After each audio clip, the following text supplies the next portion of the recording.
everybody. Have you ever gone into Burger King to get a burger and you can't get a burger? Did you say, oof, there's a shortage of burgers? Or have you ever thought about the teacher who wanted to teach and because they're hearing all this negative about education, they're choosing not to teach? Or am I talking to you, administrator or former teacher who just said, I got enough? Well, you know, it's raining on our children, and it's raining in the fact that we're saying there's no teacher shortage. Well, I want you to consider Noah and the ark. When Noah was told to go and build the ark, it was like years and years in advance, to prepare to save the righteous. Well, I want you to know that if we don't do something, then it's going to be raining on our children. And, for those of you who feel me, I feel your disappointment as well. And I'm saying that, we're not going to accept this. And we're not going to let our children drown. And what we're going to have to do is to learn how to retain our teachers, learn how to recruit our teachers. And we're going to embrace the change. Yeah, it's been a tough 3 years. But we're going to have to embrace this change because, this change that came about in the past 3 years, when you think about it, it's a lot of good that came out of it because there were some things that we were doing in education that just was not good for children. And, we can go into on and on and on the things that happened, but you think about our education system was kind of teetering and tottering, and there's some things that we needed to do to replace what was not working.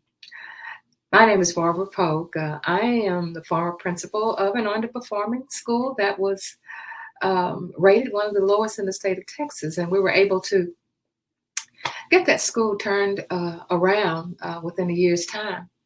But that year's time of getting that school turned around was fraught with frustration. So you say, oh, well, you don't know about what's happening now. That could have been good back then. But I want to tell you that the things that we are experiencing now, we have to make sure we have some principles in place. The principle of what goes up must come down. I don't care how good you are, what day of the week it is, what year it is. If you stand on top of a building and you lean over and your body weight tips you over, you're going down. It's just a principle that leads you. So what I want to talk about is there is no teacher shortage. And what I'm saying is that there are lots of teachers out there. They just have made the choice to move on because we need to replace some things in our system. And so many of you have done such a good job, especially this third year of reaching your goals. And you're at a place where you're going to have to sustain those goals. And for those of you who didn't reach your goals, you're at a place now where you're making that change. You're doing those replacements. So what I want you to consider is, instead of saying there's a shortage of teachers, let's say, how can we retain teachers? How can we attract teachers despite all of the mandates that we have? I know you're confronted with challenges on a daily basis. So what, we do here today is going to look at answers and strategies to overcome those barriers that you face so that you can transform your school into a hallelujah success story. So if you're ready, let me tell you one of the first things that I believe there's a shortage of, because I said there's not a shortage of teachers. I believe in this replacement thinking that there is a shortage. There's a shortage of multidimensional thinking, the way we meet the needs of the children, the non-traditional ways that we meet children, things that we weren't taught when we went to graduate school. Things like what we found. Let's get rid of ISS. You say, what? Get rid of ISS? Well, that's just an example. So that means that you're going to have to do some multidimensional thinking, some thinking outside of the box, traditionally outside of the box. So what do you do when you get rid of ISS? Well, you have to come up with something else. You have students who are placed in a unit with someone standing over them to get their assignment. It's usually a paraprofessional who doesn't know the content, and the children are in there not getting taught the standards. So do something different, something multidimensional, something where you're not violating the law, something that you know that these students need. And it's not ISS. It has something to do with instruction. It has something to do with where those children are. There are ways and things that you can do besides that old broken system of let's just get rid of them, move them away from us so that we can teach those people who want to learn. Let's look at multidimensional thinking, and the example was, let's get rid of ISS. The second thing that I believe is there's a shortage of a winning culture. So you say culture. I hear culture over and over. What is culture? Culture is your environment. Culture is when children walk into the building in the morning and you're a middle schooler or you're a high schooler, teacher or administrator, and you hear good morning. Whether they respond back to you or not, you're establishing a culture. You're establishing an environment where students walk in, teachers walk in every day, knowing this is the way we do things here. They walk in knowing that we're not going to accept failure as an option. And when you are not accepting failure as an option, that means that you're not accepting failure as an option from students. You're not accepting failure as an option from teachers, and you're certainly not expecting failure from principals. So when you have a winning culture, you are going to celebrate those accomplishments of the students. And I'm not talking about a rah-rah celebration. I'm talking about we worked hard, we accomplished this, let's celebrate this in little chunks. We don't have to wait, 6 weeks. We don't have to wait 3 weeks. We can decide when we're going to celebrate. We can set our time to celebrate as a predetermined space. So that's what we have a shortage of. That's the kind of fixing that we're going to have to do so that we will not continue to hear there's a shortage of teachers. So number one, I said that I believe that we need to do multidimensional and creative ways to do things. I believe that. And that is a way to retain teachers.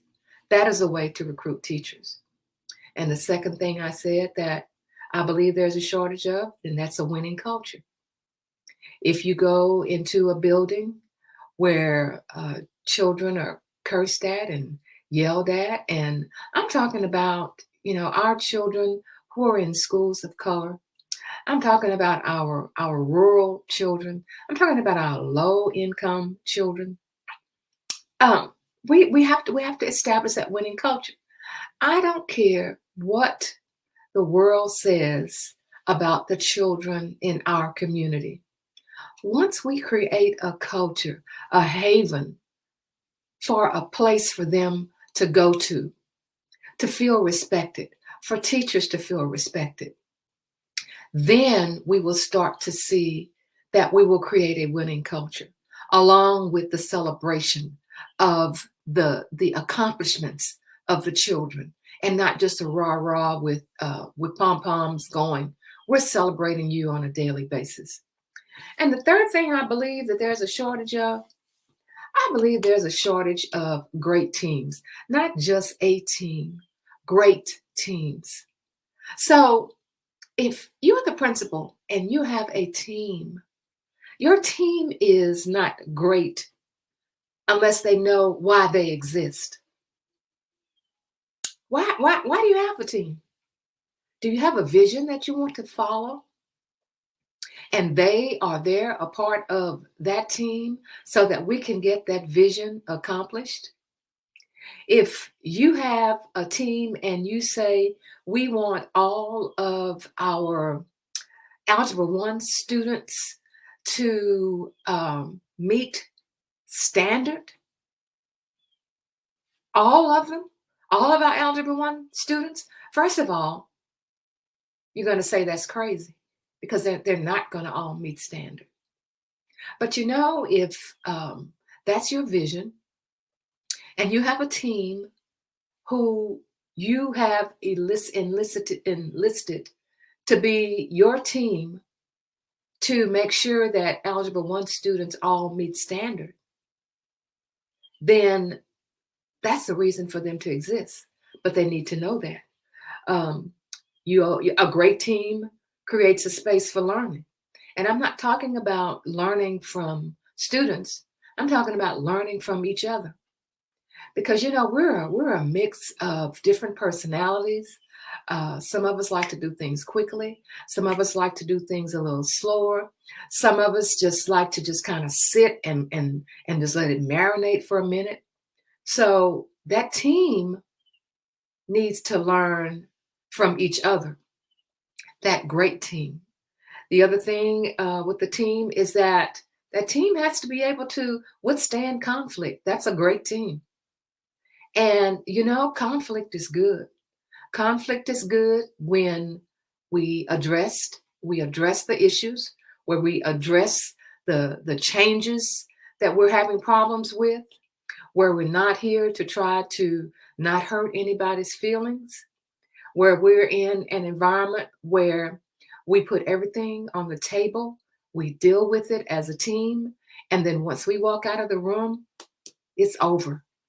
It's not to be spoken of again unless we're back around that team. That's a great team.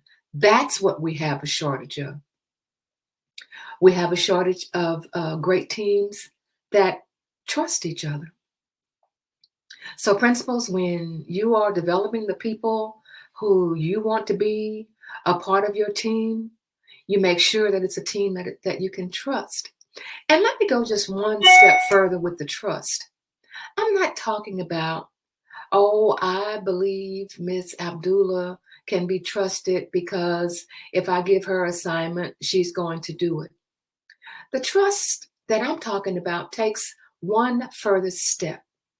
That trust is, if I am the principal and you are on my team and everybody around the table knows there is something that I'm doing as the principal to block progress, then I have to trust that you will let me know that you are not somebody who is just sitting around the table to be yes men and yes women. That's what a great team does. A great team trusts. They trust the people around them. They trust that if we have a team member who is always complaining, always trying to get out of an assignment, that's something that needs to be laid on the table, dealt with, and we trust that this is something that's done exactly out of caring for the team. You will not be able to get any further than what your team will allow you. And you do not want a lot of yes people around you. And a great team has a facilitator or a leader. Now, the facilitator or the leader is you, principal, or it's someone that you have assigned. Is this one of the most difficult things? Absolutely. But when I talk about there is no teacher shortage, and I believe there is a shortage of good teams, of not good teams, but great teams, then one of the most important things is for you as the facilitator, for you as the principal to share what you have.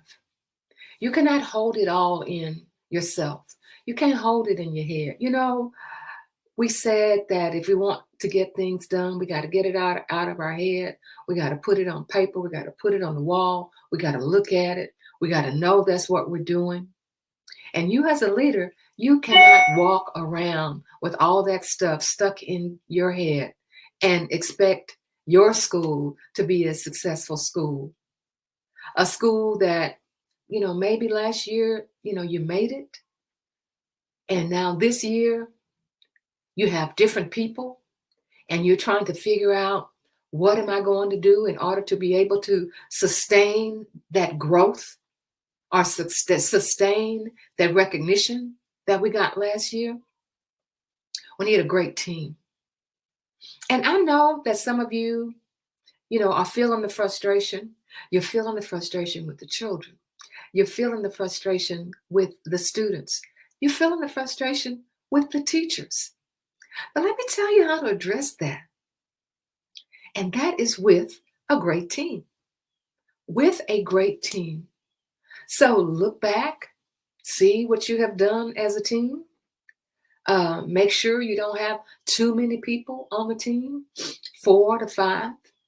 And make sure you have your team set up based upon what it is that you want them to do so that they will know why they exist. You may want to assign a team that's strictly your school improvement team. And that's all they do. And when their job is done, then you thank them. But then you also will have your team of your administrators, your lead teachers. Those are your upper cabinet people. They understand what's going on. They understand your vision. They understand the mission. They understand the core values of your school. That is what I see that we have a shortage of. So I said that there is no shortage of teachers, and I say it again. There is no shortage of teachers. We have lots and lots of teachers. But the problem is that we are not retaining our teachers. We are not able to recruit our teachers because we are doing the same old thing, trying to think back what happened in our learning in graduate school. It's not going to fit. So, is there a shortage of teachers? There is no shortage of teachers. There's a shortage of retaining good teachers. And I've just talked to you about the ways that we retain our great teachers and to recruit great teachers. Let me tell you a little short story and then we're going to close. When I was originally assigned to that underperforming campus, of course we had teachers who had been there a while, and the rest of them were just revolving door teachers. They came to our school late. They had a certification. We accepted them. We put them in the best position we knew how. Within some of them, a week, some of them 3 days, some of them a month, they would start with us and they would leave. So we just kept trying to figure out just what to do. Well, after that first year where we were able to turn that school around, we knew we had something good. And we knew that we just had to add to it and to make it greater. Well, the second year, we made our target and we exceeded our target. The third year, the fourth year, the fifth year. Well, what started happening? People started sharing what we were doing on that campus. People started sharing that we were doing multi-dimensional thinking, that we were doing creative things. They started sharing how we worked our teams. They started sharing how we celebrated, how we had developed that culture. They started sharing that. And you know what happened? Teachers quit leaving. And for the teachers who did leave, they left because their family was relocating. They had a spouse that maybe needed care at home. Um, but they only left because they had to, because it was a personal thing. It's not because they wanted to. And it got to the point where the word got around. Oh, I understand it's going to be an opening over there. Oh, I understand that so-and-so's husband is transferred and it's going to be an opening over there. So in January, I started receiving email saying, I understand that you may have an opening. Would you consider interviewing me? I'm at so-and-so school and I would love to come to your school. I would love to be considered. I've heard about your school. That is what happens when you have different ways of thinking, different ways of getting the job done, having a winning culture, and having a great team. So I know, principals, ultimately the responsibility is on you. It's your responsibility to get directives from central administration that just go opposite to the way you're setting your school up.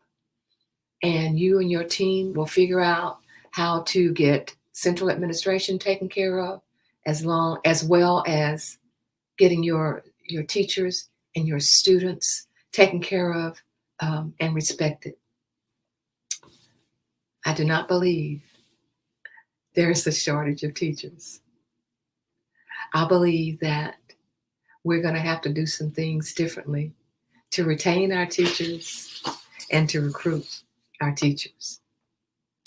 So if you want to have more discussions like this, I want you to look at the description. And if you're already not a member of Principals on the Come Up, join Principals on the Come Up. And by the way, we have a free handbook. It's a 10-page handbook on how to sustain your school success, because I know there are those of you out there who have just done a hallelujah success story with your school. And I also know there are those about you who out there who just didn't quite make it, and you're trying to figure out, how can I get this done? So make sure you do those two things. And we'll see you next time on Principals on the Come Up, where we transform schools into hallelujah success stories. See you next time.